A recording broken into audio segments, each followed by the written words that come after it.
Hello दोस्तों, welcome to my channel. आज आप लोग का स्वागत है हमारे चैनल पे। हमारे चैनल का क्या नाम है आपको याद ही होगा, पीआर नॉलेज रिसर्च सेंटर। तो विश्व इतिहास के कुछ विषय जिसमें हम हिस्ट्री कर रहे हैं, क्लास 11 का है और एनसीईआरटी है, आप भूलिए मत। और ये चैप्टर 2 है जिसमें आज हम पढ़ेंगे तीन महाद्वीप में फैला हुआ साम्राज्य। तो एनसीईआरटी खासकर मैं स्पेशली जो है यूपीएससी वालों के लिए करवा रही हूँ। ये इसलिए करवा रही हूँ, कंप्लीट बुक आपको रीडिंग सब कुछ करवाया जाएगा ताकि आप इसको एक दो बार रीड कर लो। उसके बाद आपको जो लगे इंपॉर्टेंट पॉइंट ऐड कर लो, क्योंकि पहले ही दिन अगर आप नोट्स बनाने बैठ जाओगे तो काफ़ी लेंदी बनाओगे और कुछ मिलने वाला नहीं है। तो एक दो बार वीडियो को सुनिए, स्टोरी की तरह सुनिए, पढ़िए इसको अच्छे से लाइन बाय लाइन। उसके बाद आप नोट्स अपना बनाइए अपने तरीके से, ठीक है। तो किसी का नोट्स आप कॉपी करने की बिल्कुल ज़रूरत नहीं है आपको, क्योंकि आप अपने हिसाब से नोट्स बनाएंगे तो आपके माइंड में फीड हो जाएगा। तो चलिए स्टार्ट करते हैं बिना टाइम वेस्ट किए। टाइम की वैसे भी बहुत शॉर्टेज है। तो तीन महाद्वीप में फैला हुआ साम्राज्य पढ़ेंगे। तो चलिए पढ़ेंगे साम्राज्य, तीन महाद्वीपों में फैला हुआ साम्राज्य, यायावर साम्राज्य, ठीक है। इन सब चीज़ों के बारे में पढ़ेंगे हम। तो साम्राज्य क्या है? तो मेसोपोटामिया में साम्राज्य स्थापित होने के 2 सहस्राब्दियों बाद तक उस क्षेत्र तथा उसके पूर्व और पश्चिम में साम्राज्य निर्माण के विविध प्रयत्न होते रहे। छठी सदी में ईरानियों ने असीरिया के साम्राज्य के अधिकांश भाग पर नियंत्रण स्थापित कर लिया था। स्थल मार्गों के साथ साथ भूमध्य सागरीय तटवर्ती क्षेत्रों में व्यापारिक संबंधों का विकास हुआ। इन परिवर्तनों के फलस्वरूप व्यापार में सुधार हुआ और इस वजह से पूर्वी भूमध्य सागरीय क्षेत्र में यूनानी नगर तथा उनकी बस्तियों को लाभ हुआ। उन्हें काला सागर के उत्तर में रहने वाले यायावर, कहाँ पर? काला सागर के उत्तर में रहने वाले यायावर लोगों के साथ घनिष्ठ व्यापारिक संपर्क से भी बहुत फायदा हुआ। यूनान में अधिकांश समय तक एथेंस और स्पार्टा के नगर राज्य नागरिक जीवन के केंद्र बने रहे। चतुर्थ सदी में उत्तरार्ध में यूनानी राज्यों में मेसिडोन राज्य के राजा सिकंदर ने कई सैन्य अभियान किए। उत्तरी अफ्रीका, पश्चिमी एशिया, ईरान तथा भारत ने ब्यास तक के क्षेत्र को जीत लिया। इसके सैनिकों ने और आगे पूर्व में जाने से मना कर दिया। सिकंदर का सैन्य दल पीछे मुड़ गया, यद्यपि कई यूनानी इस क्षेत्र में भी रह गए।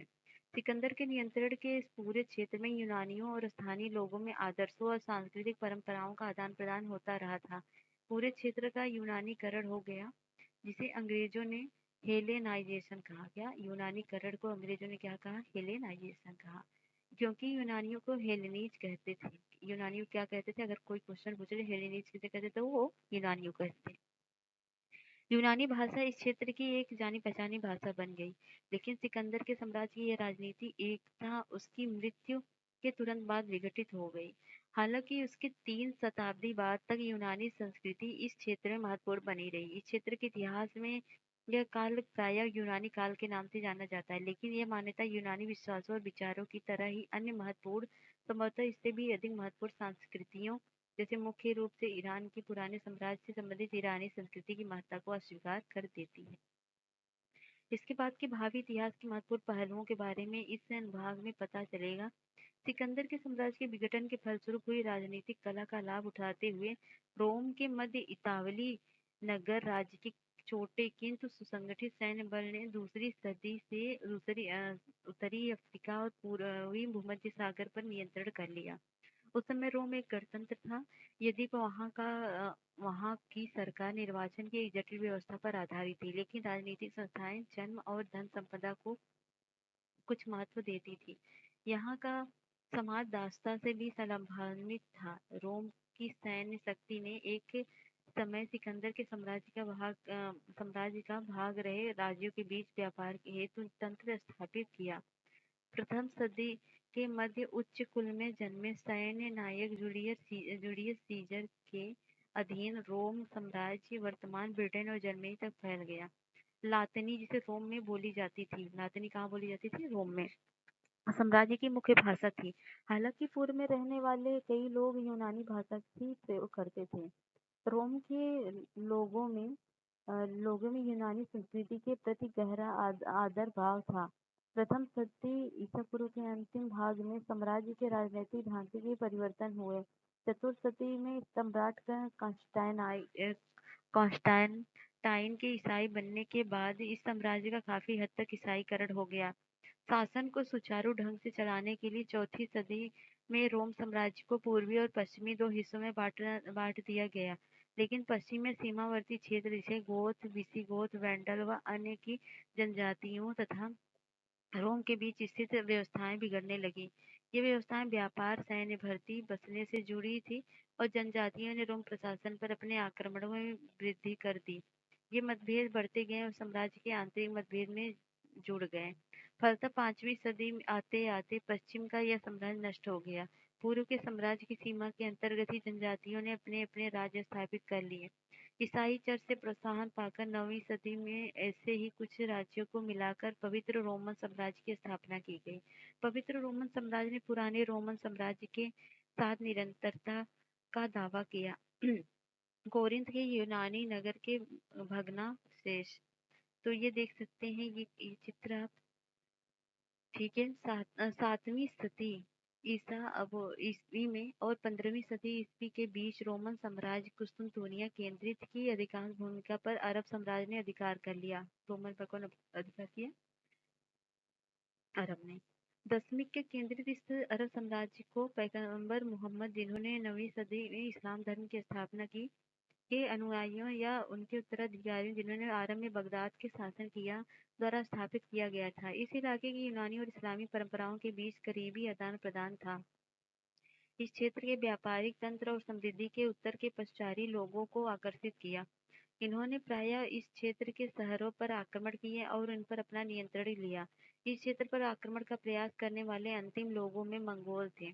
चंगेज खां और उसके उत्तराधिकारियों के अधीन मंगोलों ने 13वीं शताब्दी में पश्चिम एशिया, यूरोप, मध्य एशिया और चीन में प्रवेश किया।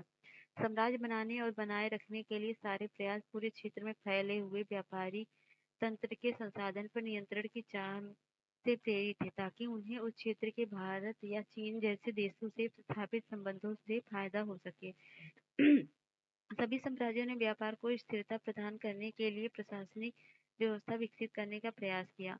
उन्होंने विभिन्न तरीकों के सैन्य संगठन का भी प्रयास किया। किसी भी साम्राज्य की उपलब्धियों की महत्ता प्रायः उनके उत्तराधिकारियों द्वारा ग्रहण की जाती थी। कुछ समय बाद इस क्षेत्र में बोली और लिखी जाने वाली कई भाषाओं में 4 भाषाएं थी: फारसी, यूनानी, लातीनी और अरब महत्वपूर्ण हो गई। ये साम्राज्य बहुत स्थिर नहीं थे। इनकी एक वजह यह थी कि ये विभिन्न क्षेत्रों के संसाधनों को लेकर आपस में लड़ते झगड़ते रहते थे। ऐसा इन साम्राज्यों और उत्तर के पश्चारी लोगों के संबंधों में आ गए संकट के कारण भी था। इन पश्चारी लोगों ने इस साम्राज्य को व्यापार में तो समर्थन मिला ही था, साथ ही इनकी सेनाओं और उत्पादों के लिए उन्हें श्रम भी इनसे मिलता था। यह महत्वपूर्ण बात थी कि सभी साम्राज्य नगर केंद्रित नहीं थे। चंगेज खां और उसके उत्तराधिकारियों द्वारा शासित मंगोल साम्राज्य इस बात का अच्छा उदाहरण है कि पशुचारी लोगों द्वारा भी सफलतापूर्वक लंबे समय तक साम्राज्य को कायम रखा जा सकता है। ये आप फिगर देख रहे हो। दसवीं की इस महान मस्जिद का निर्माण 714 में पूरा हुआ। तो ऐसे धर्म जो अलग अलग भाषाएं बोलने वाले विभिन्न निर्जातीय उत्पत्ति के लोगों को आकर्षित कर सकते थे, विशाल साम्राज्य निर्माण की दृष्टि से बहुत महत्वपूर्ण थे। यह ईसाई धर्म जो प्रथम सदी के आरंभिक काल में फिलिस्तीन में उदित हुआ और इस्लाम धर्म जो 7वीं सदी में उद्भूत हुआ के विषय में भी सत्य था।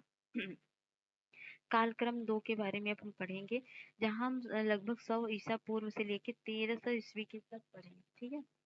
इस कालक्रम में केंद्र बिंदु राज्य और साम्राज्य है, मतलब इसमें हम ज्यादा से ज्यादा केंद्र बिंदु राज्य और साम्राज्य को रखेंगे। इसमें से कुछ जैसे रोमन साम्राज्य बहुत बड़े थे और 3 महाद्वीप में फैले हुए थे। इस समय प्रमुख धार्मिक और सांस्कृतिक परंपराएं विकसित हुई और बौद्धिक गतिविधियों से जुड़ी संस्थाओं का उदय हुआ। पुस्तकें लिखी गई, विचार महाद्वीपों के आर पार फैलने लगे और कई ऐसी वस्तुएं जो आज हमारे दैनिक जीवन का हिस्सा इस काल में पहली बार प्रयोग में आई। तो तो यहाँ पर हम तिथि देखेंगे। 100 से 50 में अफ्रीका में समुद्री भागों द्वारा दक्षिण पूर्वी एशिया के केले पूर्वी अफ्रीका लाए जाते थे और स्पार्टेकस ने 1000 गुलामों का नेतृत्व करते थे जो थे। और 50 से 1 में क्या हुआ? ईसा पूर्व क्लियोपेट्रा मिस्र की रानी जो थी 50 से 51 ईसा पूर्व थी। और ये रोम में और यूरोप में क्या था? रोम में कोलसम का निर्माण हुआ था। और यहाँ बात करें हम तो 1100 से 150 में सिकंदरिया के नायक भाप पर चलने वाली मशीन बनाई और रोमन साम्राज्य अपने शिखर पर था। और 150 से 200 में सिकंदरिया के टालेमी ने भूगोल पर एक पुस्तक लिखी थी। कब? 1500 से 200 के बीच, सॉरी 150 150 से, और 200 250 में कुछ नहीं है, बताया नहीं गया। 300 350 में एकदम ने 330 में ईसाई धर्म की शुरुआत की और कॉन्स्टेंटाइन ने साम्राज्य बनते और कस्तूनतनिया नगर की स्थापना करते हैं। और 350 से 400 में यूरोप में रोमन साम्राज्य और पूर्व पश्चिम दो बराबर भागों में विभाजन हुआ। 400 से 450 में यूरोप में के बैंडन लोगों द्वारा उत्तर अफ्रीका में राज्य की स्थापना की गई और यूरोप में उत्तर और मध्य यूरोप के कबीलों का रोमन साम्राज्य में आक्रमण हुआ। और 450 से 500 में गॉल के क्लोविस का ईसाई धर्म को अपनाना, यूरोप की बात है। 500 550 में इटली में सेंट बेनेडिक्ट द्वारा एक मठ की स्थापना हुई थी। और इंग्लैंड में सेंट अगस्टीन द्वारा ईसाई धर्म की शुरुआत हुई थी और गैग्रो महान द्वारा रोमन कैथोलिक चर्च की नींव रखी गई। और 600 से 650 में कुछ मुसलमानों को अबिसीनिया से प्रवास मिजरा, और 650-700 में अरबी मुसलमानों की मिस्र के दक्षिण में स्थित नुबियों द्वारा संधि हुई और यूरोप में बेड़े द्वारा अंग्रेजी चर्च और व्यक्तियों का इतिहास लिखा गया।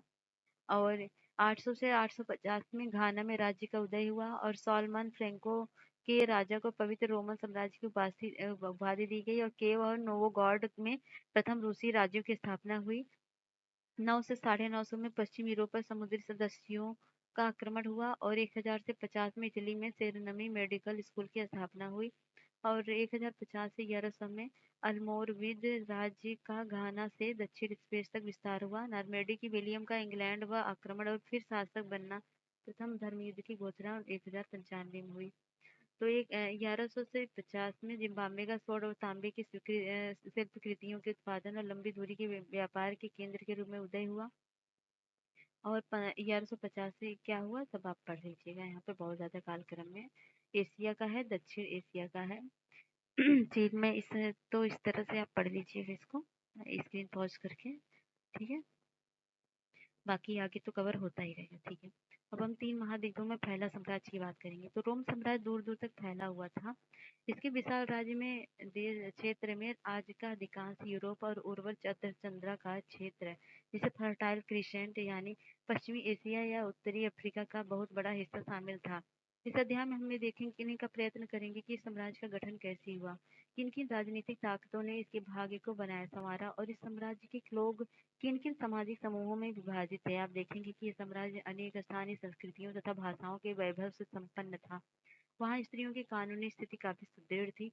वैसी स्थिति आज के अनेक देशों में भी देखने को नहीं मिलती, लेकिन वहाँ की अर्थव्यवस्था बहुत कुछ दास श्रम के बल पर चलती थी, जिस वजह से जनता का अच्छा खासा भाग स्वतंत्रता से वंचित रह जाता था। 5वीं शताब्दी और इसके बाद के समय से पश्चिम में साम्राज्य के छिन्न भिन्न हो गया, लेकिन अपने पूर्वी आधे भाग में अखंड और अत्यंत समृद्ध बना रहा।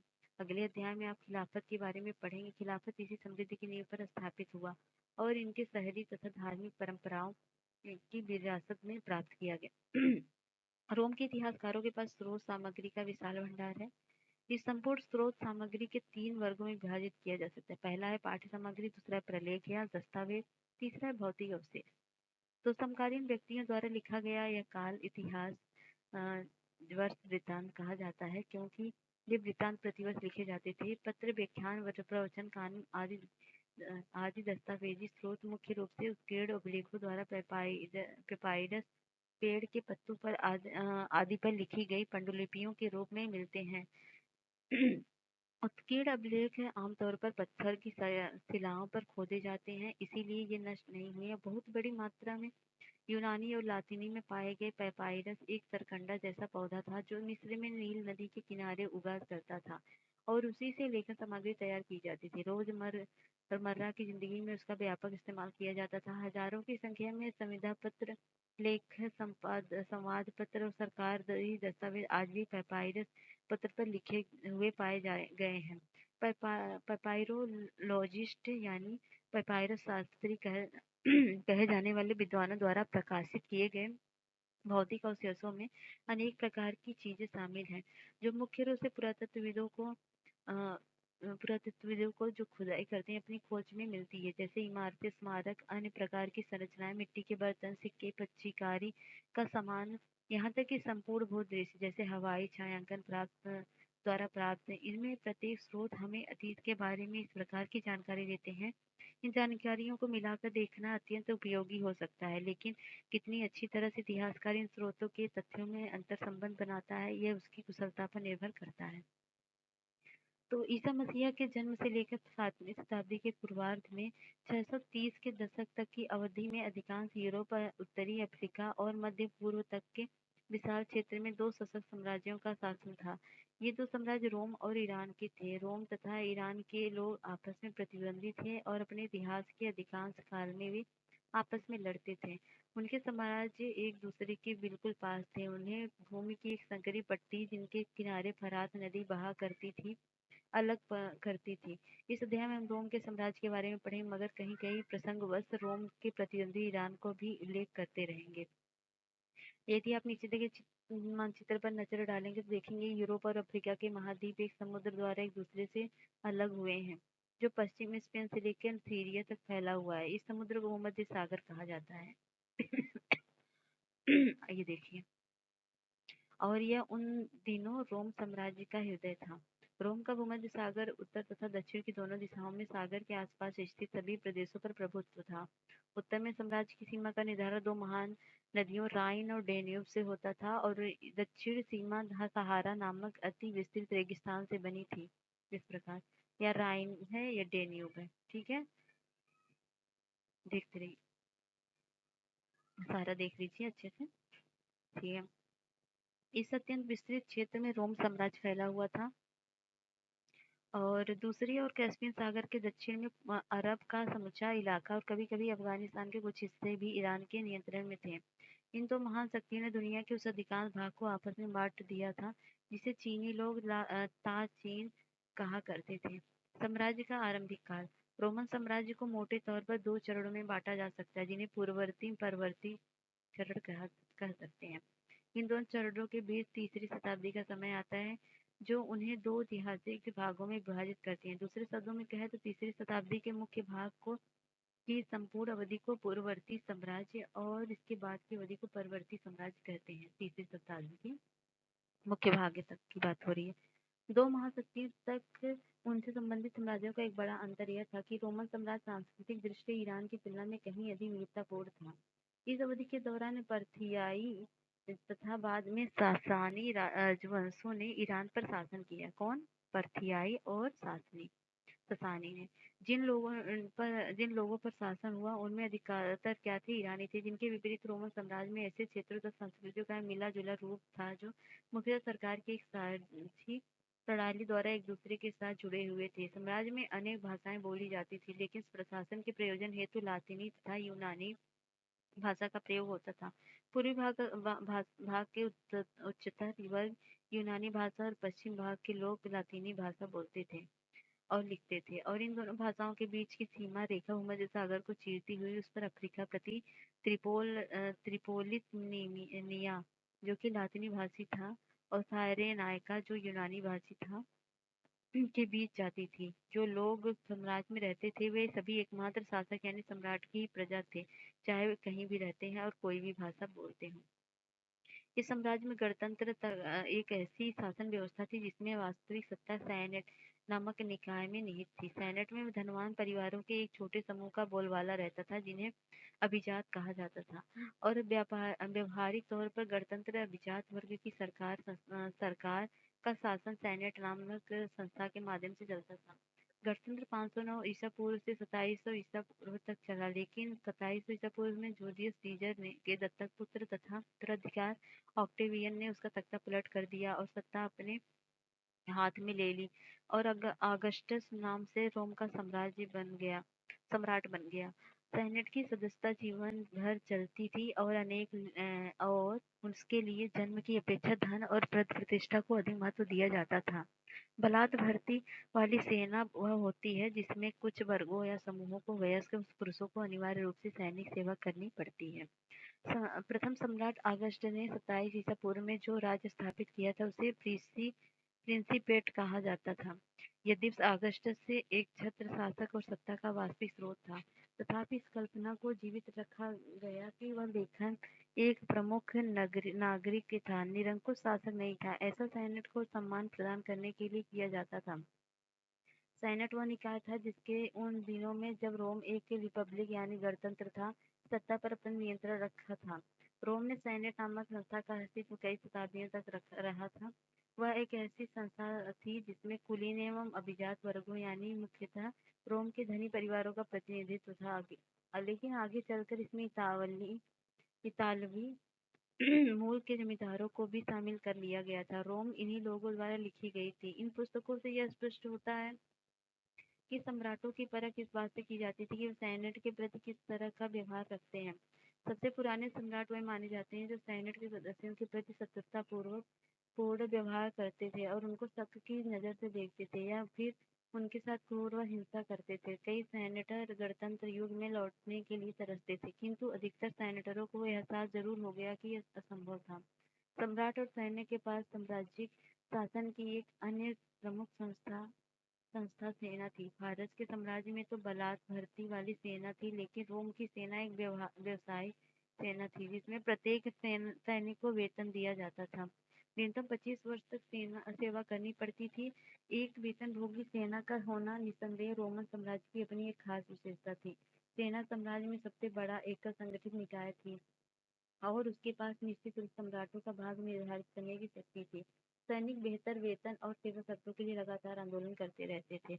यदि सैनिक अपने सेनापतियों यहाँ तक कि किसी सम्राट द्वारा निराश महसूस करते थे तो आंदोलन प्रायः सैनिक विद्रोह का रूप ले लेता था।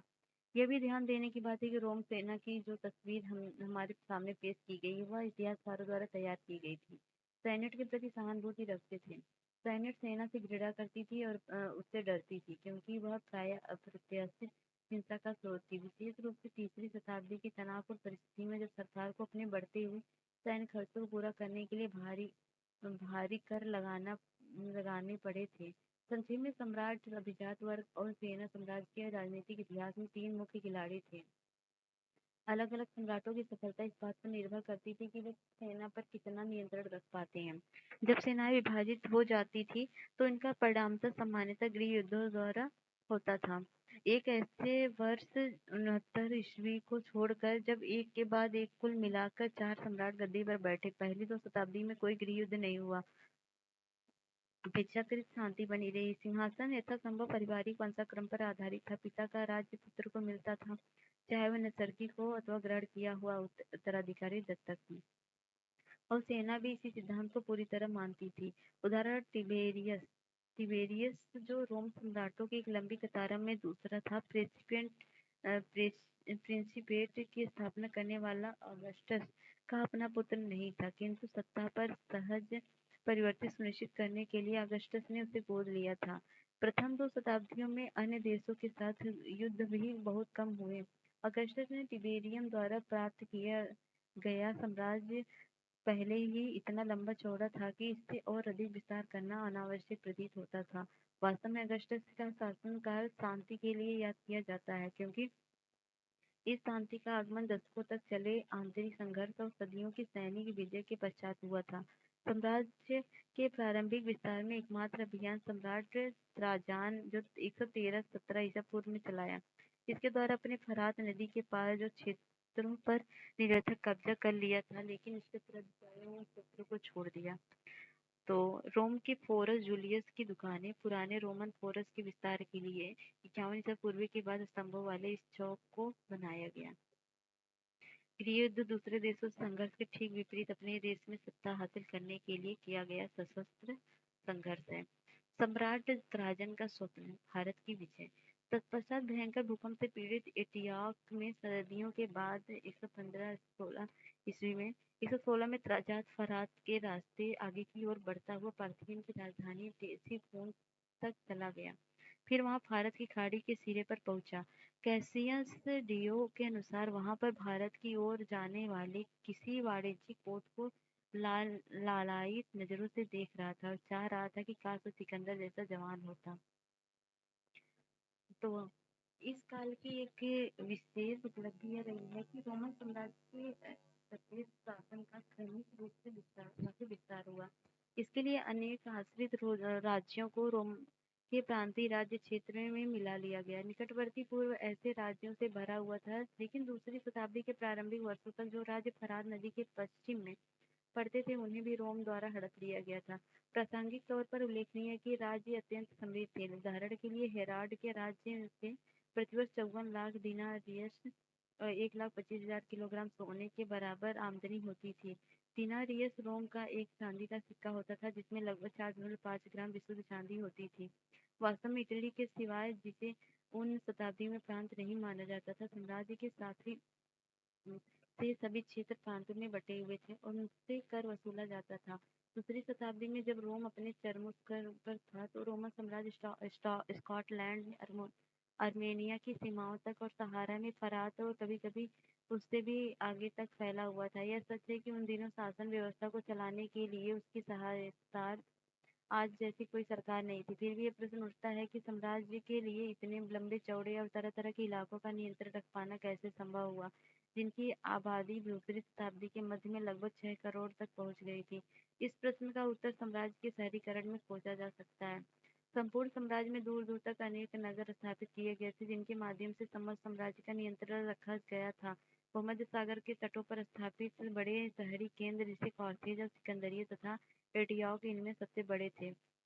साम्राज्यिक प्रणाली के मूल आधार थे। इन्हीं शहरों के माध्यम सरकार प्रांतीय ग्रामीण क्षेत्रों पर कर लगाने में सफल हो पाती थी, जिनसे साम्राज्य को अधिकांश धन संपदा प्राप्त होती थी। इसका अर्थ यह हुआ कि स्थानीय उच्च वर्ग रोमन साम्राज्य को कर वसूली और उसके क्षेत्रों के प्रशासन के कार्य में सक्रिय सहायता देते थे। इटली और अन्य प्रांतों के बीच सत्ता का आकस्मिक अंतरण वास्तव में रोम के राजनीतिक इतिहास के एक अत्यंत रोचक पहलू रहा है। दूसरी और तीसरी शताब्दियों के दौरान अधिकतर प्रशासन तथा सैनिक अफसर इन्हीं उच्च प्रांतीय वर्गों में से था। इस प्रकार उसका एक नया संभ्रांत वर्ग बन गया, जो कि सेनेट के सदस्यों की तुलना में कहीं अधिक शक्तिशाली था, क्योंकि उसे सम्राटों का समर्थन प्राप्त था। जैसे जैसे यह नया समूह उभर कर सामने आया, सम्राट गैलिनस ने सेनेटरों को सैनिक कमान से हटाकर इस नए वर्ग के उदय को सुदृढ़ बना दिया। ऐसा कहा जाता है कि गैलिनस ने सेनेटरों को सेना में सेवा करने तथा इस पर पहुंच रखने पर पाबंदी लगा दी, ताकि साम्राज्य का नियंत्रण उसके हाथों में न आ जाए। संक्षेप में, पहली शताब्दी के बाद वाले वर्षों में और दूसरी शताब्दी के दौरान तथा तीसरी शताब्दी के आरंभिक वर्षों में सेना तथा प्रशासन में अधिकाधिक लोग प्रांतों से लिए जाने लगे, क्योंकि इन क्षेत्रों के लोगों की को भी नागरिकता मिल चुकी थी, जो पहले इटली तक सीमित थी। सेनेट पर कम से कम तीसरी शताब्दी तक इतालवी मूल के लोगों का प्रभुत्व बना रहा, लेकिन बाद में प्रांतों से लिए गए सेनेटर बहुसंख्यक हो गए। इन प्रवृत्तियों से यह पता चलता है कि साम्राज्य में राजनीतिक तथा आर्थिक दोनों ही दृष्टियों से इटली का पतन होता चला गया। भूमध्य सागर के अपेक्षाकृत अधिक समृद्ध और शहरीकृत भागों में, जैसे स्पेन के दक्षिणी हिस्सों, अफ्रीका और पूर्वी भागों में, नए सम्रांतों वर्गों का उदय हो रहा था। रोम के संदर्भ में नगर एक ऐसा शहरी केंद्र था जिसके अपने दंडनायक, मजिस्ट्रेट, नगर परिषद और अपना एक सुनिश्चित राज्य क्षेत्र था। इसमें उसके अधिकार क्षेत्र में आने वाले कई ग्राम शामिल थे। इस प्रकार किसी भी शहर के अधिकार क्षेत्र में कोई दूसरा शहर नहीं हो सकता था, किंतु उसके तहत कई गांव लगभग हमेशा ही होते थे। आमतौर पर शाही अनुकंपा के कारण गांवों का दर्जा बढ़ाकर उन्हें शहरों का दर्जा और शहरों को गांवों का दर्जा दिया जा सकता था। किसी शहर में रहने का लाभ यही होता है कि खाने की कमी और अकाल के दिनों में भी इससे ग्रामीण इलाकों की तुलना में बेहतर सुविधाएं प्राप्त होने की संभावना रहती है। डॉक्टर गैलेन के अनुसार रोमन शहरों का ग्रामीण क्षेत्रों के साथ बर्ताव कई प्रांतों में लगातार कई वर्षों से पड़ रहे अकाल में साधारण से साधारण बुद्धि वाले आदमी को भी यह बता दिया कि लोगों के कुपोषण के कारण बीमारियां हो रही हैं।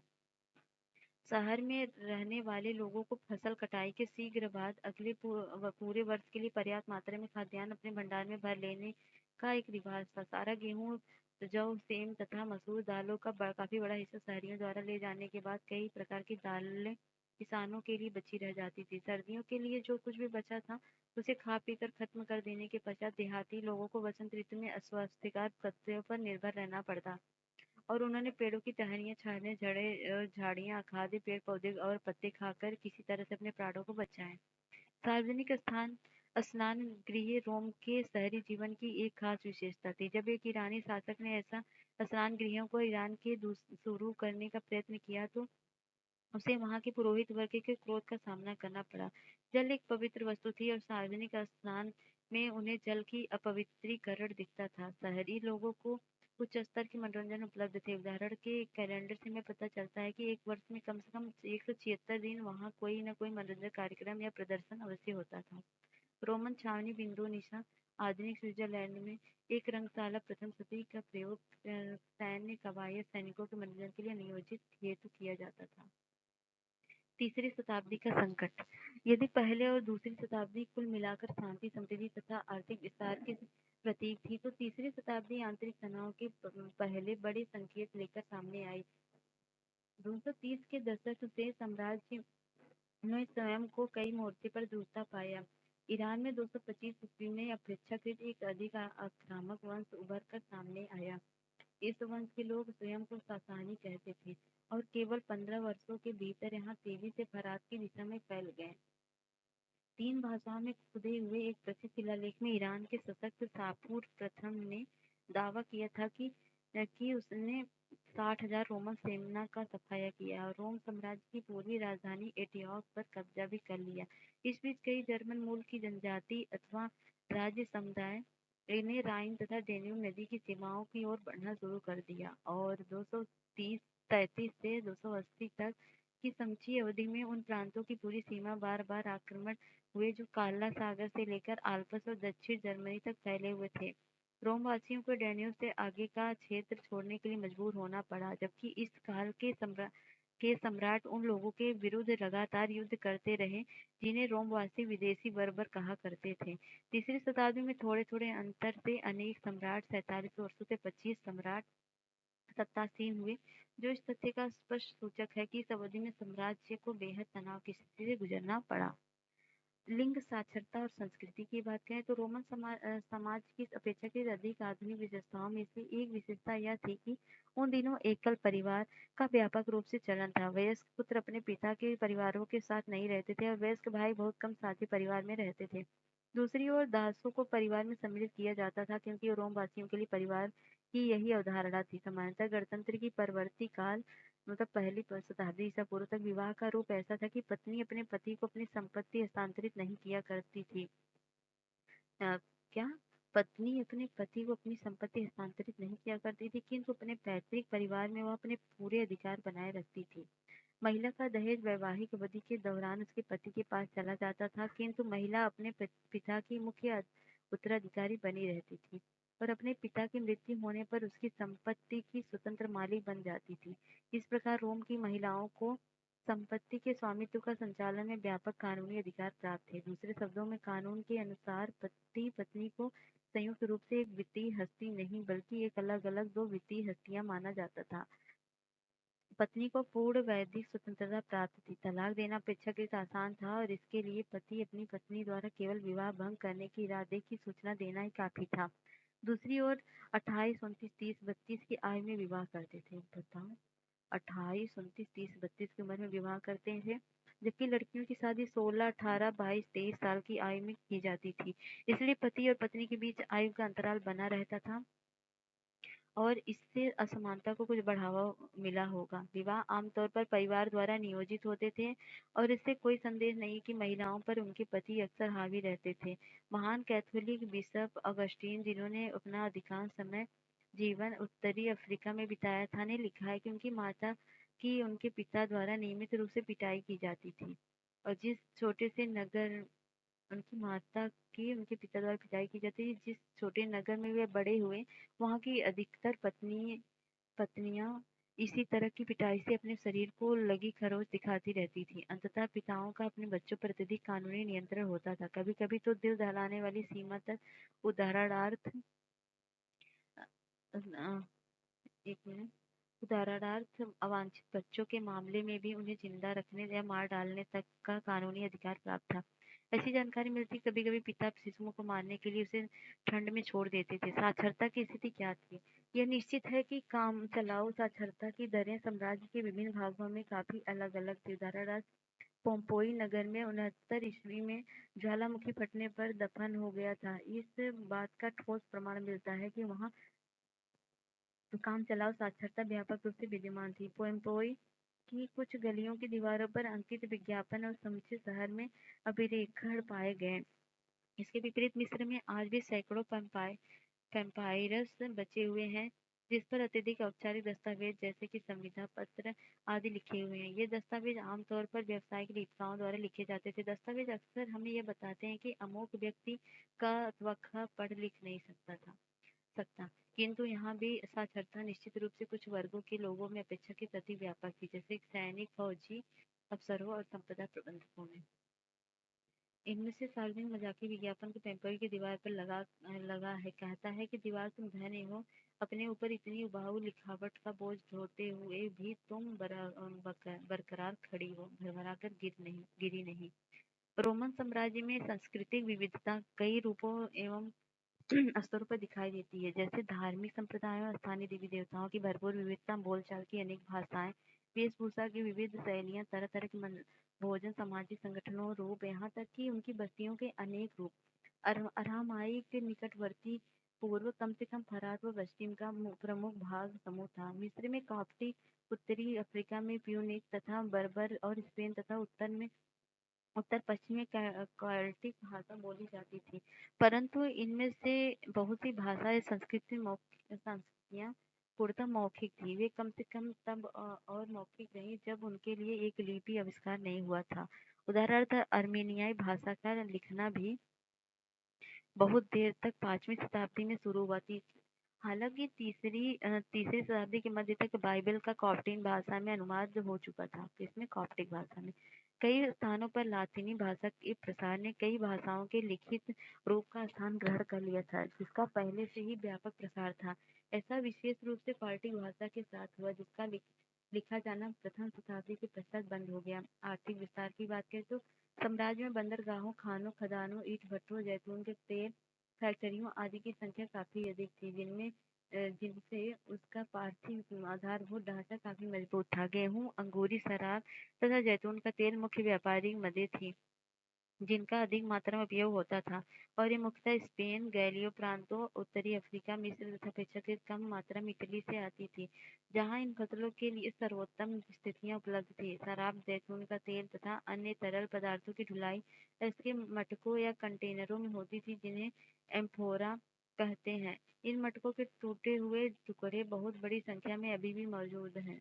रोम में मोंटी टेस्टो टेस्टेकियो स्थल पर ऐसे 5 करोड़ से अधिक मटकों के अवशेष पाए गए। पुरातात्विक इन टुकड़ों को ठीक से जोड़कर इन कंटेनरों को फिर से सही रूप देते हैं और यहाँ पता लगाने में सफल होते हैं कि इसमें क्या क्या ले जाया जाता था। इसके अलावा प्राप्त वस्तुओं की मिट्टी का भूमध्य सागर क्षेत्रों में उपलब्ध चिकनी मिट्टी के नमूनों के साथ मिलान करके पुरातत्वविदों ने हमें उनके निर्माण स्थल के बारे में जानकारी देने में सफल हुए। साथ ही एक उदाहरण के रूप में हम कह सकते हैं कि स्पेन में जैतून का तेल निकालने का उद्यम 140-160 ईस्वी के वर्षों से अपने चरमोत्कर्ष था। उन दिनों स्पेन में उत्पादित जैतून का तेल मुख्य रूप से ऐसे कंटेनरों में रखा जाता था, जिन्हें ड्रेसर 20 कहते हैं थे। इसका यह नाम हेनरिक ड्रेसर नामक पुरातत्वविद के नाम पर आधारित है, जिसने इस किस्म के कंटेनरों का रूप सुनिश्चित किया गया था। ड्रेसर 20 नामक कंटेनरों के अवशेष भूमध्य सागर क्षेत्र में अनेक उत्खनन स्थलों पर पाए गए, जिनसे वे ऐसा प्रतीत होता है कि स्पेन के जैतून के तेल का व्यापक प्रसार था।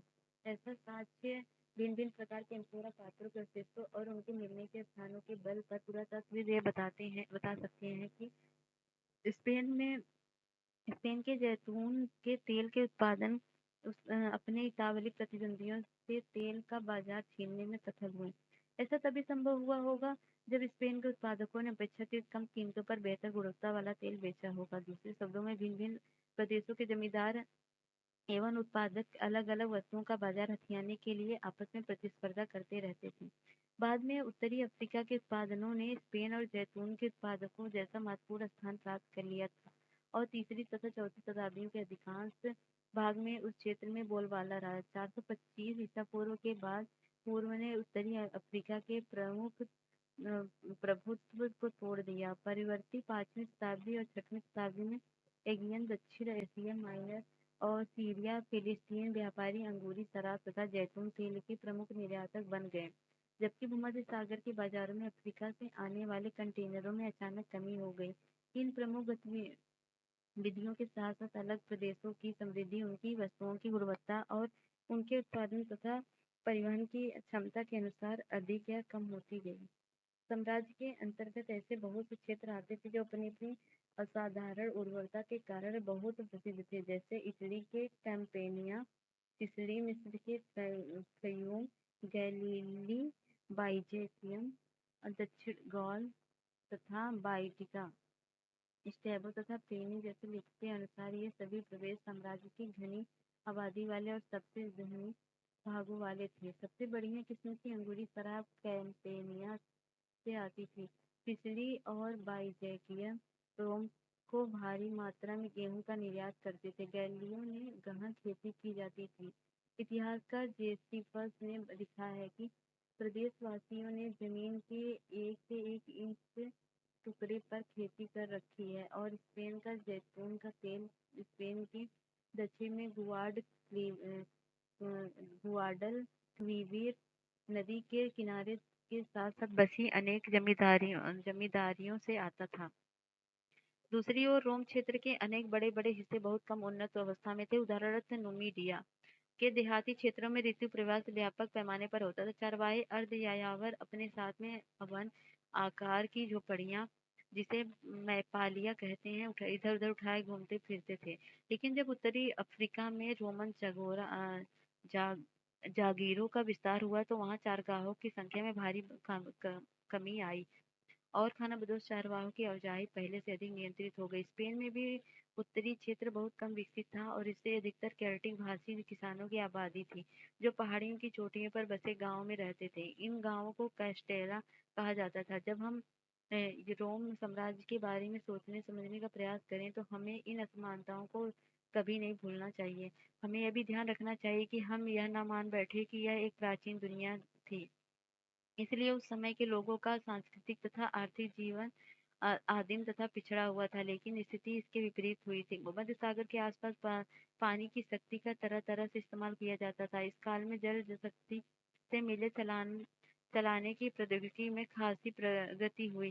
स्पेन की सोने और चांदी की खानों में जल शक्ति में खुदाई की जाती थी और पहले तथा दूसरी शताब्दियों में बड़े भारी औद्योगिक पैमाने इस खानों में खनिज निकाले जाते थे।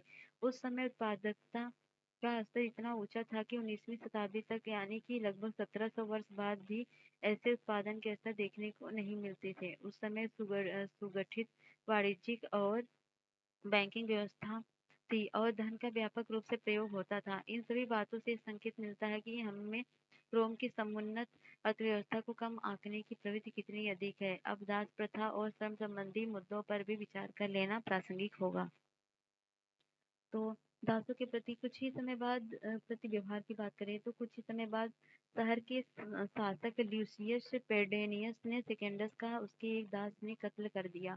कत्ल के पश्चात पुराने रिवाजों के अनुसार यह आवश्यक था कि एक ही छत के नीचे रहने वाले प्रत्येक दास को फांसी दे दी जाए, परंतु बहुत से निर्दोष लोगों को बचाने के लिए भीड़ एकत्र हो गई और दंगे शुरू हो गए।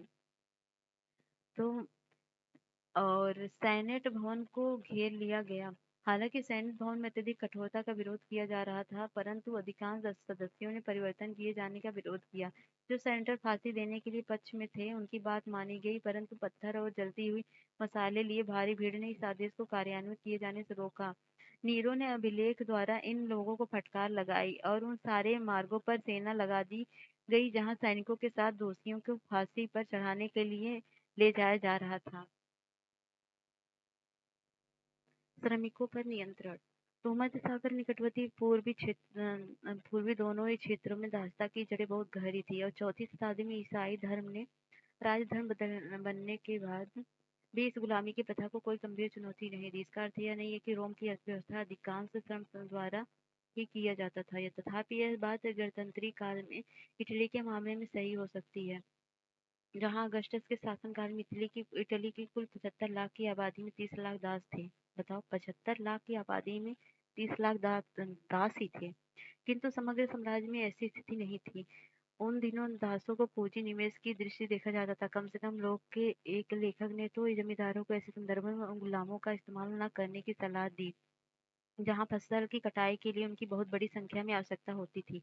जहां ऐसे विचारों दासों के प्रति सहानुभूति पर नहीं बल्कि हिसाब किताब पर आधारित थी। एक ओर जहां उच्च वर्ग के लोग दासों के प्रति प्राय क्रूरतापूर्वक व्यवहार करते थे, वहीं दूसरी ओर साधारण लोग उनके प्रति कहीं अधिक सहानुभूति रखते थे। नीरो के शासनकाल में घटी एक प्रसिद्ध घटना के बारे में देखिए, एक इतिहासकार क्या कहते हैं। तो तो यहाँ पर देख सकते हैं, ये तो आपने पढ़ा। जब पहली शताब्दी में शांति स्थापित होने के साथ लड़ाई झगड़े कम हो गए तो दासों की आपूर्ति भी कमी आने लगी और दास श्रम का प्रयोग करने वालों को दास प्रजनन, स्लेव ब्रीडिंग अथवा वेतनभोगी मजदूरों जैसे विकल्पों का सहारा लेना पड़ा। वेतनभोगी मजदूर सस्ते पड़ते थे, उन्हें आसानी से छोड़ा और रखा जा सकता था। वास्तव में रोम में सरकारी निर्माण कार्यों पर स्पष्ट रूप से मुक्त श्रमिकों का व्यापक प्रयोग किया जाता था, क्योंकि दास प्रथा का बहुतायत प्रयोग बहुत महंगा पड़ता था। भाड़े के मजदूरों के विपरीत गुलाम श्रमिकों को वर्ष भर रखने के लिए भोजन देना पड़ता था और उनके अन्य खर्चे भी उठाने पड़ते थे, जिससे इन गुलाम श्रमिकों को रखने की लागत बढ़ जाती थी। इसलिए संभवतः बाद की अवधि में कृषि क्षेत्र में अधिक संख्या में गुलाम मजदूर नहीं रहे, कम से कम पूर्वी प्रदेशों में तो ऐसी ही। दूसरी ओर इन दासों और मुक्त व्यक्तियों को व्यापार प्रबंधनों के रूप में व्यापक रूप से नियुक्त किया जाने लगा। यहाँ स्पष्टतः उनकी अधिक संख्या में आवश्यकता नहीं थी। मालिक अक्सर अपने गुलामों अथवा मुक्त हुए गुलामों को अपनी ओर व्यापार चलाने के लिए पूंजी, यहाँ तक कि पूरा का पूरा कारोबार सौंप देते थे। रोमन कृषि विषयक लेखकों ने श्रम प्रबंधन की ओर बहुत ध्यान दिया। दक्षिणी स्पेन में आए इस पहली शताब्दी के लेखन कोलुमेला ने सिफारिश की कि जमींदारों को अपनी जरूरत से दोगुनी संख्या में उपकरणों तथा औजारों का सुरक्षित भंडार रखना चाहिए, ताकि उत्पादन लगातार होता रहे, क्योंकि दास संबंधी श्रम समय की हानि ऐसी मदों की लागत से अधिक बैठती है। नियोक्ताओं की यह आम धारणा थी कि निरीक्षण यानी देखभाल के बिना कभी कोई काम ठीक से नहीं करवाया जा सकता। इसलिए मुक्त दास दोनों प्रकार के श्रमिकों के लिए निरीक्षण सबसे महत्वपूर्ण पहलू था। निरीक्षण को सरल बनाने के लिए कामगारों को कभी कभार छोटे दलों में विभाजित कर दिया जाता था। कोल्लू मेला ने 10-10 श्रमिकों के समूह बनाने की सिफारिश की और यह दावा किया कि इन छोटे समूहों को यह बताना अपेक्षाकृत आसान होता है कि उनमें से कौन काम कर रहा है और कौन काम चोरी। इनमें से पता चलता है कि उन दिनों श्रम प्रबंधन का विस्तार से विचार किया जाता था। वरिष्ठ प्लिनी, एक प्रसिद्ध प्रकृति विज्ञानी के लेखक, ने दास समूहों के प्रयोग की यह कहकर निंदा की कि यह उत्पादन उपयोग आयोजित करने का सबसे खराब तरीका है, क्योंकि इस प्रकार अलग अलग समूह में काम करने वाले दासों को आमतौर पर पैरों में जंजीर डालकर एक साथ रखा जाता था। ऐसे तरीके कठोर और क्रूर प्रतीत होते हैं, लेकिन हमें यह याद रखना चाहिए कि आज विश्व में अधिकांश फैक्ट्रियां श्रम नियंत्रण के कुछ ऐसे ही सिद्धांत लागू करती हैं। वास्तव में रोमन साम्राज्य के कुछ औद्योगिक प्रतिष्ठानों ने तो उससे भी अधिक कड़े नियंत्रण लागू कर रखे थे।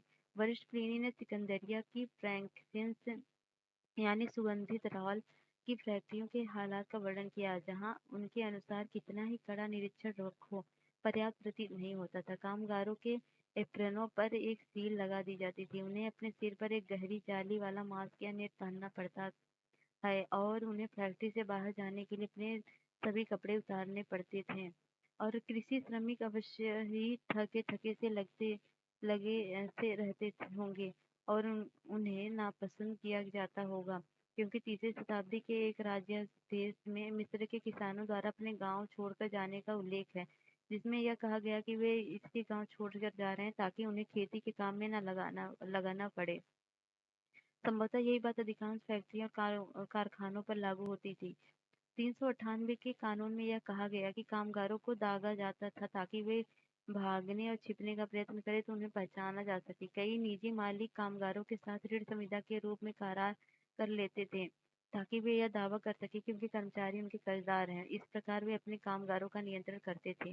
दूसरी शताब्दी के प्रारंभिक अवधि का एक लेखन हमें यह बताता है कि हजारों श्रमिक गुलामी में की काम करने के लिए आत्मसमर्पण रहते थे। हालांकि वे मुक्त हैं, दूसरे शब्दों में बहुत से गरीब परिवारों ने जीवित रहने के लिए ऋणबद्धता स्वीकार कर ली थी। हाल ही में खोजे गए ऑगस्टीन के पत्रों से एक पत्र में हमें यह जानकारी मिलती है कि कभी-कभी माता-पिता अपने बच्चों को 25 वर्ष के लिए बेचकर बंधुआ मजदूर बना देते थे। अगस्टीन ने एक बार अपने एक वकील मित्र से पूछा कि पिता की मृत्यु हो जाने पर क्या इन बच्चों को आजाद किया जाना चाहिए। ग्रामीण ऋणग्रस्तता और भी अधिक व्यापक थी। इस कर्जदार की एक उदाहरण इस घटना से मिलता है कि 66 ईस्वी के जबरदस्त यहूदी विद्रोह में क्रांतिकारियों ने जनता का समर्थन प्राप्त करने के लिए साहूकारों के ऋण पत्र नष्ट कर डाले।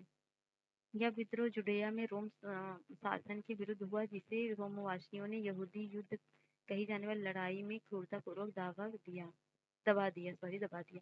फिर भी हमें इस संबंध में सही स्थिति समझने के लिए पर्याप्त सावधानी बरतनी चाहिए और सीधे इस निष्कर्ष पर नहीं नहीं पहुंचना चाहिए कि अधिकतर श्रमिकों पर इन तरीकों से दबाव डाला जाता था। 5वीं शताब्दी के अंतिम वर्षों में सम्राट एनेस्टेसियस ने ऊंची मजूरियां देकर समूचे पूर्वी क्षेत्र में श्रमिकों को आकर्षित करके 3 सप्ताह से भी कम समय में पूर्वी सीमांत क्षेत्र में दारा शहर का निर्माण किया था। कुछ दस्तावेज पैपायरी और पैपायरस का बहुवचन से यह भी अनुमान भी लगा सकते हैं कि 6ठी शताब्दी तक भूमध्य सागरीय क्षेत्र में विशेषकर पूर्वी भाग में वेतनभोगी श्रमिक कितने अधिक फैल गए। सामाजिक श्रेणियां। आइए अब हम और अधिक ब्यौरे न देकर साम्राज्य की सामाजिक संरचना की जानकारी प्राप्त करने का प्रयत्न करें। इतिहासकार टेसियस ने प्रारंभिक साम्राज्य के प्रमुख सामाजिक समूहों का वर्णन इस प्रकार किया। सेनेटर सेनेटर पैट्रिस शाब्दिक अर्थ पिता, अश्वारोही वर्ग के प्रमुख सदस्य, जनता का सम्मानीय वर्ग जिनका संबंध महान घरानों से था, फूहड़ निम्नतर वर्ग यानी कमीनकारू जो उनके अनुसार सर्कस और थिएटर तमाशे देखने के आदी थे, अंततः दास।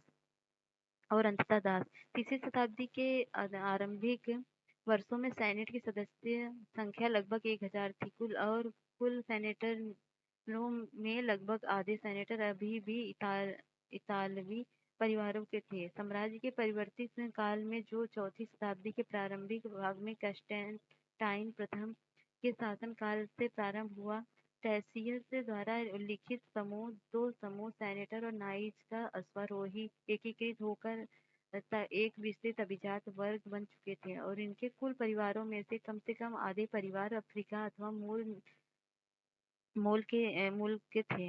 यह परवर्ती रोमन अभिजात वर्ग अत्यधिक धनवान था, किंतु कई तरीके से विशुद्ध सैनिक संभ्रांत वर्ग से कम शक्तिशाली था, जिनकी पृष्ठभूमि अधिकतर अभिजात वर्गीय नहीं थी।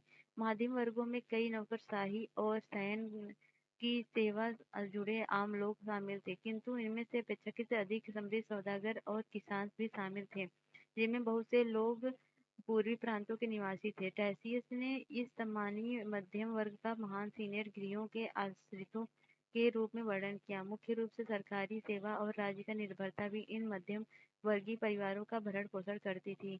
उनसे नीचे भारी संख्या में निम्नतर वर्गों का एक विशाल समूह था, जिन्हें सामूहिक रूप से ह्यूमिलियोरिस यानी निम्नतर वर्ग कहा जाता था। इनमें से ग्रामीण श्रमिक शामिल थे, जिनमें बहुत से लोग स्थायी रूप से बड़ी जागीर में नियोजित थे।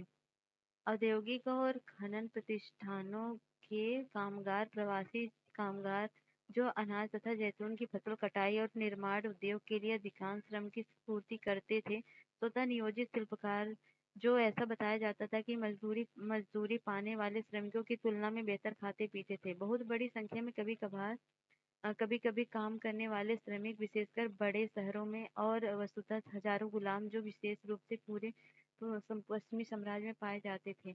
5वीं शताब्दी के प्रारंभिक काल के इतिहासकार ओलम्पिडियोडरस ने, जो एक राजदूत भी था, लिखा है कि रोम नगर में रहने वाले कुलीन परिवारों को उनकी संपदाओं से वार्षिक आय का लगभग 4000 पाउंड सोने के बराबर होती थी। इससे वह उपज शामिल नहीं थी जिसका उपभोग वे सीधे कर लेते थे। परवर्ती साम्राज्य में प्रथम 3 शताब्दियों में प्रचलित चांदी आधारित मौद्रिक प्रणाली समाप्त हो गई, क्योंकि स्पेन को खानों से चांदी मिलना बंद हो गया और सरकार के पास चांदी की मुद्रा के प्रचलन के लिए पर्याप्त चांदी नहीं रह गई। कंस्टेंटाइन ने सोने पर आधारित नई मौद्रिक प्रणाली स्थापित की और परवर्ती संचीपुरा काल में इन मुद्राओं का भारी मात्रा में प्रचलन रहा। रोम साम्राज्य के परवर्ती काल में वहाँ की नौकरशाही के उच्च तथा मध्य वर्ग अपेक्षाकृत बहुत धनी थे, क्योंकि उन्हें अपना वेतन सोने के रूप में मिलता था और वे आपसी आमदनी का बहुत बड़ा हिस्सा जमीन जैसी परिसंपत्तियां खरीदने में लगाते थे। उनके अतिरिक्त साम्राज्य में भ्रष्टाचार बहुत फैला हुआ था, विशेष रूप से न्याय प्रणाली और सैन्य आपूर्तियों के प्रशासन में। उच्च अधिकारियों और गवर्नर लूट खसोट और लालच के लिए कुख्यात हो गए, लेकिन सरकार ने इस प्रकार के भ्रष्टाचारों को रोकने के लिए बारंबार हस्तक्षेप किया। इस संबंध में हमें पता चल इसलिए चलता है कि सरकार द्वारा अनेक कानून बनाए गए। साथ ही क्या है, एक मिनट, इतिहासविदों तथा बुद्धिजीवियों ने एक ऐसे भ्रष्ट कारनामे की खुलकर निंदा की, आलोचना की। यह तत्व अभिजात एवं श्रेष्ठ जगत की एक उल्लेखनीय विशेषता है। रोमन राज्य तानाशाही पर आधारित था। वहाँ असहमति या आलोचना का कभी कभार बर्दाश्त किया जाता था। आमतौर पर सरकार विरोध का उत्तर हिंसात्मक कार्रवाई से देती थी, विशेष रूप से पूर्वी भाग के शहरों में, जहाँ लोग अक्सर निडर होकर सम्राटों का मजाक उड़ाया करते थे। तथापि चौथी शताब्दी आते आते रोमन कानून की एक प्रबल परंपरा का उद्भव हुआ और इसने सर्वाधिक भयंकर सम्राटों पर भी अंकुश लगाने का काम किया था। सम्राट लोग अपनी मनमानी नहीं कर सकते थे और नागरिक अधिकारों की रक्षा के लिए कानून का सक्रिय रूप से प्रयोग किया जाता था। इसलिए चौथी शताब्दी के अंतिम दशकों में एम्ब्रोस जैसे शक्तिशाली विसर्पों के लिए संभव हो पाया कि यदि सम्राट आम जनता के लिए प्रति अत्यधिक कठोर या दमनकारी हो जाए, तो ये बिशप भी उतनी ही अधिक सख्ती से उनका मुकाबला करें। परवर्ती पुराकाल। इस अध्याय के अंत में हम रोमन साम्राज्य की अंतिम शताब्दियों में उनके सांस्कृतिक परिवर्तनों पर दृष्टिपात करेंगे। परवर्ती पुराकाल शब्द का प्रयोग रोम साम्राज्य के उद्भव, विकास और पतन के इतिहास की उस अंतिम दिलचस्प अवधि का वर्णन करने के लिए किया जाता है, जो मोटे तौर पर चौथी से 7वीं शताब्दी तक फैली हुई थी। यहाँ तक कि चौथी शताब्दी यह स्वयं भी अनेक सांस्कृतिक और आर्थिक हलचलों से परिपूर्ण थी। सांस्कृतिक स्तर पर इस अवधि में लोगों के धार्मिक जीवन में अनेक महत्वपूर्ण परिवर्तन हुए, जिनमें एक था सम्राट कैंस्टेंटाइन द्वारा ईसाई धर्म को राजधर्म बना लेने का निर्णय। दूसरा था 7वीं शताब्दी में इस्लाम का उदय। लेकिन राज्य के ढांचे में भी उतने ही महत्वपूर्ण परिवर्तन हुए। ये परिवर्तन सम्राट डायोक्लिशियन के समय से प्रारंभ हुआ। सम्राट डायोक्लिशियन ने यह देखा कि साम्राज्य का विस्तार बहुत ज्यादा हो चुका और इसके अनेक प्रदेशों का सामरिक या आर्थिक दृष्टि कोई महत्व नहीं है। इसलिए उसने उन हिस्सों को छोड़कर साम्राज्य को थोड़ा छोटा बना लिया। उसने साम्राज्य की सीमाओं और किले बनवाए, प्रांतों का पुनर्गठन किया और सैनिक कार्यों से अलग कर दिया। साथ ही उसने सेनापतियों को अधिक स्वायत्तता प्रदान कर दी, जिससे सैन्य अधिकारी अधिक शक्तिशाली समूह के रूप में उभर आए। तो कंस्टेंटाइन ने इनमें से कुछ परिवर्तनों को पुख्ता बनाया और अपनी ओर से भी कुछ परिवर्तन किए। उसने उसके द्वारा कुछ मुख्य रूप से मौद्रिक क्षेत्र के कुछ नए परिवर्तन किए गए। इसमें सॉलिडस नाम का एक नया सिक्का चलाया, जो 4.5 ग्राम शुद्ध सोने का बना हुआ था। यह सिक्का रोम साम्राज्य समाप्त होने के बाद भी चलता रहा। सॉलिडस सिक्के बहुत बड़े पैमाने पर ढाले जाते थे और लाखों करोड़ों की संख्या में चलन में थे। कंस्टेंटाइन का एक अन्य नवाचार था एक दूसरी राजधानी कस्तूनतुनिया का निर्माण, जहाँ तुर्की में आजकल इस्तांबुल नगर बसा हुआ है और इसे बाइजेंटाइन कहा जाता है। यह नई राजधानी 3 ओर समुद्र से घिरी हुई थी। चूंकि नई राजधानी के लिए सैन्य की जरूरत थी, इसलिए चौथी शताब्दी में शासक वर्गों का बड़ी तेजी से विस्तार हुआ। मौद्रिक स्थायित्व और बढ़ती हुई जनसंख्या के कारण आर्थिक विकास में तेजी आई। पुरातात्विक अभिलेखों से पता चलता है कि औद्योगिक प्रतिष्ठानों सहित ग्रामीण उद्योग धंधों ने व्यापार के लिए विकास में पर्याप्त मात्रा में पूंजी लगाई और गई। इसमें तेल की मिलें और शीशे के कारखाने, पेंच की प्रेसें तथा तरह तरह की पानी की मिलें जैसी नई प्रौद्योगिकी महत्वपूर्ण थी। धन का अच्छा खासा निवेश पूर्व के क्षेत्रों के साथ लंबी दूरी के व्यापार में किया गया। इनमें से ऐसे व्यापार का पुनरुत्थान हुआ। इन सभी के फलस्वरूप शहरी संपदा एक समृद्धि में अत्यधिक वृद्धि हुई, जिससे स्थापित कला के नए नए विकसित रूप हुए। भोग विलास के साधनों में भरपूर तेजी आई। शासन करने वाले कुलीन पहले से कहीं अधिक धन संपदा और शक्तिशाली हो गए। मिस्र में परवर्ती शताब्दियों के पैपायरस पौधे के पत्तों पर लिखे हुए सैकड़ों दस्तावेज मिले, जिनसे पता चलता है कि तत्कालीन समाज अपेक्षाकृत अधिक खुशहाल था, जहाँ मुद्रा का व्यापक रूप से इस्तेमाल होता था और ग्रामीण संप्रदाय भारी मात्रा में सोने के रूप में लाभ कमाती थी। उदाहरण के लिए 6ठी शताब्दी के दौरान जस्टिनियन के शासनकाल में अकेला मिस्र ही प्रतिवर्ष 25 लाख सॉलिडर्स से अधिक धनराशि करों के रूप में देता था। निसंदेह पश्चिमी एशिया के बड़े ग्रामीण इलाके 5वीं और 6ठी शताब्दियों में अधिक विकसित और घने बसे हुए थे। इसी सामाजिक पृष्ठभूमि के आधार पर इस अवधि में आगे चलकर अनेक सांस्कृतिक परिवर्तन हुए। तो सम्राट कंस्टेंटाइन 1313 की एक विशाल मूर्ति का हिस्सा आप यहाँ देख सकते हैं। यूनान और रोमवासी की पारंपरिक धार्मिक संस्कृति बहुदेववादी थी। ये लोग अनेक पंथों एवं उपासना पद्धति में विश्वास करते थे। जुपिटर, जूनो, मिनर्वा और मार्स जैसे अनेक रोमन इतालवी देवों और यूनानी तथा देवी देवताओं का पूजा किया करते थे। इसके लिए उन्होंने साम्राज्य भर से हजारों मंदिर, मठ और देवालय बना रखे थे। बहुदेववादी स्वयं को किसी एक नाम से नहीं पुकारते थे। रोमन साम्राज्य का एक अन्य बड़ा धर्म यहूदी धर्म, लेकिन यहूदी धर्म की आकाश में यानी विविधताहीन नहीं था, अर्थात परवर्ती पुराकाल से यहूदी धर्म अनेक विविधताएं मौजूद थी। अतः 4ठी और 5वीं शताब्दी में साम्राज्य का ईसाईकरण एक क्रमिक एवं जटिल प्रक्रिया के रूप में हुआ। बहुदेववाद विशेष रूप से पश्चिमी प्रांतों में आसानी से तुरंत गायब नहीं हुआ। हालांकि ईसाई धर्म प्रचारक वहां प्रचलित बहुदेववादी मत मतांतरों तथा धार्मिक रीति रिवाजों का लगातार विरोध करते रहे हैं और ईसाई जनसाधारण की तुलना में बहुदेववाद की निंदा करते रहे हैं। 4ठी शताब्दी में भिन्न भिन्न धार्मिक समुदायों के बीच की सीमा इतनी कठोर एवं गहरी थी जितनी कि आगे चलकर हो गई। ऐसा शक्तिशाली विशकों की कोशिशों के कारण हुआ, जिन्होंने अपने अनुयायियों को कड़ाई से धार्मिक विश्वासों तथा रीति रिवाजों का पालन करने का पाठ पढ़ाया। जनता में आम खुशहाली आमतौर पर पूर्वी भागों में अधिक फैली, जहां आजादी 6ठी सदी के मुख्य भाग तक बढ़ती रही थी। हालांकि वही प्लेग की महामारी का प्रकोप हो चुका था, जिसके कारण 540 के दशक में लगभग संपूर्ण भूमध्य सागरीय प्रदेश प्रभावित हो गए। इसके विपरीत पश्चिमी साम्राज्य राजनीतिक दृष्टि से विखंडित हो गया, क्योंकि उत्तर से आने वाले जर्मन मूल के समूह गोथ, वेंडल और लोवार्ड आदि ये सभी बड़े प्रांतों को अपने कब्जे में ले लिया और अपने राज्य स्थापित कर लिए, जिन्हें रोमोत्तर राज्य कहा जा सकता है। इनमें सबसे महत्वपूर्ण राज्य थे स्पेन और विसिगोथ का राज्य, जिसे अरबों ने 711 से 720 के बीच नष्ट किया। गाल में फ्रैंको का राज्य और इटली में लोबोर्डो का राज्य, ये राज्य एक भिन्न किस्मों की दुनिया की शुरुआत में पूर्व संकेत थे, जिस दुनिया को आमतौर पर मध्यकालीन कहा जाता है। पूर्वी भाग में जहां साम्राज्य संयुक्त बना रहा, जस्टिनियन का शासनकाल समृद्धि और शाही महत्वाकांक्षा के उच्च स्तर का द्योतक था। जस्टिनियन ने अफ्रीका के वैंडलों के कब्जे से छुड़ा लिया और इटली को ऑस्ट्रोगोथों से लेकर वापस उस अधिकार कर लिया, इससे देश तहस-नहस हो गया और लैम्बर्ट के आक्रमण के लिए रास्ता तैयार हो गया।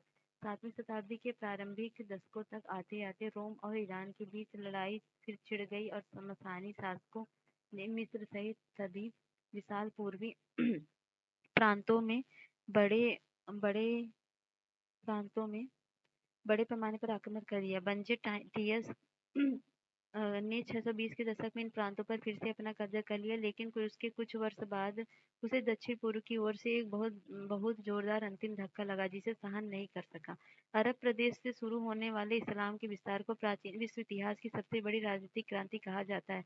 642 तक पैगंबर मोहम्मद की मृत्यु के मुश्किल से 10 साल हुए थे। पूर्वी रोमन शासनी दोनों राज्यों के बड़े बड़े भाग भीषण युद्ध के बाद अरबों के कब्जों में आ गए, किंतु हमें यह बात ध्यान रखनी चाहिए कि उभरते हुए इस्लामी राज्य की जीतें तो जो एक शताब्दी बाद अंततः स्पेन, सिंध और मध्य एशिया तक फैल गई, अरब जनजाति को पराजित करने के बाद हुई। अरब के शुरू होकर ये जीतें सीरियाई रेगिस्तान तक तथा इराक की सरहदों तक पहुंची, जिसके पश्चात मुस्लिम सेनाएं दूर दूर तक गई। जैसा कि हम अगले विषयों पर 4 में देखेंगे कि अरब पर प्रायद्वीप और वहां रहने वाले अनेक जनजातियों के एकीकरण के कारण इस्लाम धर्म का क्षेत्रीय विस्तार हुआ। ये कैस्पियन, अर्मेनिया देख सकते हैं, बुखारा अफगानिस्तान और ईरान यहाँ पर है, फारस के पास, और दजला फरात नदियों के बगदाद, टेसिफोस, सब पूरा अच्छे से हम देख सकते हैं मैप। तो देखिए शासक और घटनाएं अभी तक जो आपने पढ़ा, 27 से 14 ईस्वी पूर्व अगस्त प्रथम रोम सम्राट, और घटनाएं 27 से पूर्व लगभग 24 से 69 ऑक्टेवियन द्वारा स्थापित प्रिंसिपेट अब अपने आपको अगस्टस कहने लगा और वरिष्ठ प्लिनी का जीवन वेसुवियस नामक ज्वालामुखी के फटने से उनकी मृत्यु के विसुवत ने रोमन नगर पोम्पाई को भी अपने लावे में दफन कर दिया। और टिबेरियस ने लगभग 1437 से देख सकते हैं विशाल यहूदी विद्रोह और सेनाओं रोमा और सेनाओं को जेरूसलम पर कब्जा और लगभग 115 में ट्राजन की पूर्वी विजयों के बाद रोमन साम्राज्य का अधिकतम विस्तार और 212 में साम्राज्य के सभी मुक्त निवासियों को रोमन नागरिक का दर्जा दे दिया गया। 224 में ईरान में नया वंश स्थापित हुआ जिनके पूर्व सासान के नाम पर सासानी कहा गया। 250 में फारस वासियों ने फरात के पश्चिम में स्थित रोमन प्रदेशों पर आक्रमण किया और 258 में जो सेप्टिमियस सेवेरस था एस्थोस के साइप्रस वासी बिशप को मृत्युदंड और 260 में गैलिनस ने फिर से सेना संगठित की। ईरान में सापुर प्रथम शासन का मतलब प्रथम का शासन 273 में क्या हुआ पामा एरा का कारवा नगर रोमवासियों द्वारा नष्ट किया गया और डायोक्लेसियन ने एक 100 प्रांतों में साम्राज्य का पुनर्गठन किया। और गैलिसन ने 310 में क्या हुआ कंस्टेंटाइन ने सोने का नया सिक्का चलाया और कंस्टेंटाइन ने ईसाई धर्म स्वीकार किया। 312 324 कंस्टेंटाइन अब साम्राज्य का एकमात्र शासक बन गया। उसने कुस्तुनतुनिया नगर की स्थापना की। 354 में हिप्पो के बिशप अगस्टीन का जीवन काल और 378 में गोथ लोगों ने एड्रियोपोल से रोमन सेनाओं को करारी मात दी और 391 में सिकंदरिया में सेरिपियस नष्ट किए गए और 410 में विसिगोथों ने रोम का विध्वंस कर दिया और 428 में बेंडोल लोगों ने अफ्रीका के प्रदेश पर कब्जा कर लिया और 434 से 53 में अट्टिला नामक हुड़का साम्राज्य और 493 में आस्ट्रोगोथों ने इटली में राज्य स्थापित किया और 533 से 50 में जस्टिनियन द्वारा अफ्रीका और इटली को मुक्त करा दिया गया। 541 से 70 में ब्यूबोनिक प्लेग का प्रकोप और 568 में लोबार्ड लोगों ने इटली का आक्रमण किया और लगभग 570 में पैगंबर मोहम्मद का जन्म हुआ और 614 से 19 में भारत के शासक खुसरो द्वितीय ने पूर्वी रोम प्रदेशों पर आक्रमण करके उन पर कब्जा कर लिया और 622 में पैगंबर मोहम्मद और उनके सभी साथी मक्का छोड़कर मदीना चले गए और 637 से 42 में अरब विजयों का पहला और महत्वपूर्ण चरण मुस्लिम सेनाओं ने सीरिया फिलिस्तीन मिस्र इराक और ईरान के कुछ हिस्सों पर किया था और 661 से 750 सीरिया में उमैया वंश आया और 698 में अरबों ने कार्थेज को जीत लिया और 711 में स्पेन पर अरबों का आक्रमण हुआ। ये चित्र है रवैना की पच्चीकारी जिसमें सम्राट जस्टिनियम को दिखाया गया है। तो लेसन यहीं पर खत्म होता है। पूरा क्वेश्चन आंसर इसको करने का प्रयास करिएगा और एक दो बार इस लेसन को देख लीजिएगा। इस चैप्टर को कैसा लगा आपको बताइएगा जरूर। मिलते हैं नेक्स्ट वीडियो में नेक्स्ट चैप्टर के साथ और जाने से पहले हमारे चैनल को लाइक शेयर सब्सक्राइब जरूर करिएगा। जय हिंद जय भारत।